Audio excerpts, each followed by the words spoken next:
Good evening everybody, it's Metalhead here, hope you're going well. It is day number 11 of Vlogust. So getting through Vlogust day by day, creeping up to the halfway mark. That's the right thing to say. Yes. So today's topic is, would I continue traveling the world after my 100th country? We go back to 2018. At the start of the year, I was on 62 nations, and I took a trip to Norway at the end of January that year. And I told myself, look, once you get to your 100th nation, you should stop traveling and settle in Sweden, or Norway, or anywhere in Scandinavia. Now, by the end of 2018, I had lived in Stockholm for a whole month, and I had gone from 62 nations to 80 nations in a 12-month period. 18 new nations to my tally in 1 year.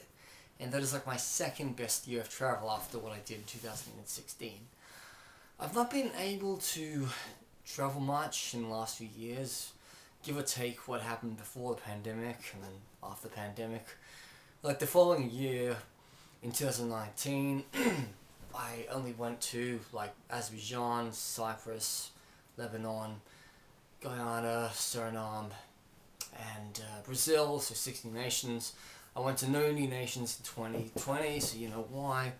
I only went to 2 new nations in Scandanvaia in 2021, but then 2022 broke free after 5 years in my job, and I made it to my 90th nation of South Africa, and by the time I finished my trip I was on 96 nations.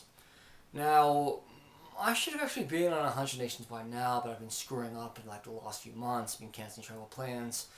You know, my life is plagued by anxiety, and I don't take any medication to control it, but like I do speak to therapists, you know.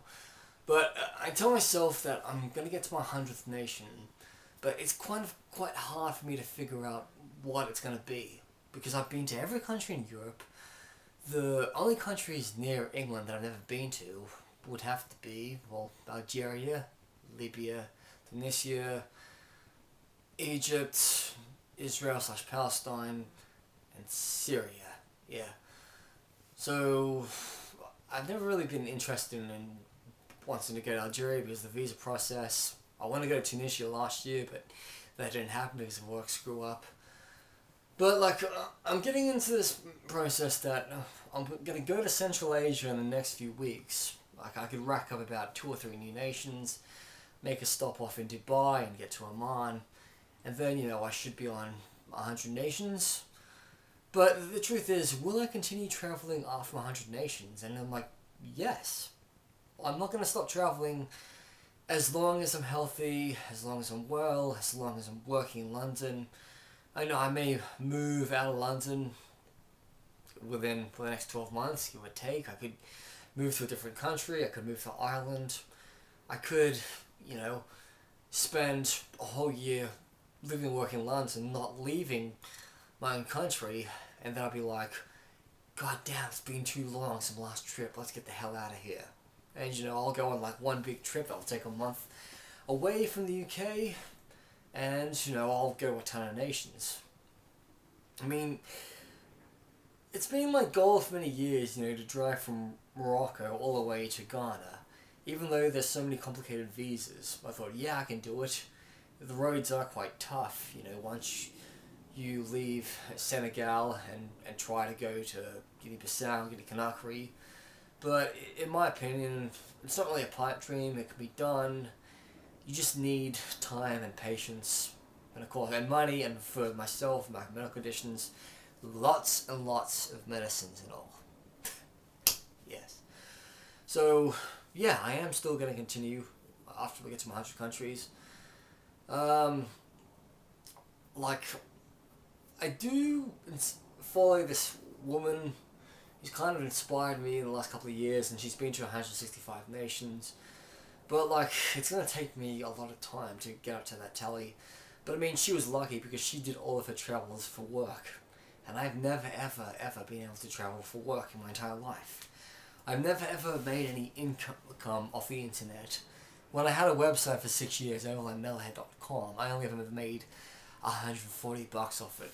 Because sometimes, alright, you want to try to find your niche, but then if you get really stupid and sexist and you start airing out your dirty laundry and start, talking shit about people and your views and all, you really gotta, have a lot of doors closed in your face because of that.